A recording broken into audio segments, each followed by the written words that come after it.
Hello' guys, এইজন দেখিছে বিজু দা। আমি এখেতৰ দোকানতে আমি স্কুল গ'লে বহি থাকোঁ আৰু তেখেতে চাহ বনায় আৰু তেখেতৰ চিঙৰাও বনায় আৰু তেখেতৰ চাহকাপ যে ইমান ধুনীয়া বনায় নহয়, আপোনাৰ একদম তেখেতৰ চাহকাপ খালে যে আপোনাৰ বেলেগ চাহ আৰু খাব মন নাযায় আৰু ইমান ধুনীয়া চিঙৰা বনায়। মই ভাবিছোঁ আজি এটা মই ভিডিঅ' বনাই দিওঁ, তেখেতে কেনেকৈ কি ধৰণে চিঙৰা বনায় আপোনালোকেও চাওকচোন।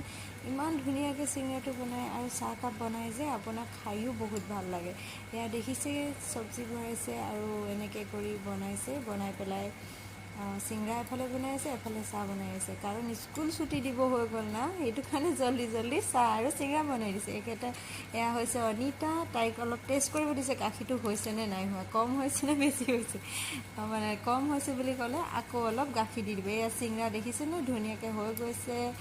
এয়া সকলো আমাৰ ফ্ৰেণ্ড হয়, ইমান আছে দেখিছে, চব স্কুল নিবলৈ অহা স্কুলত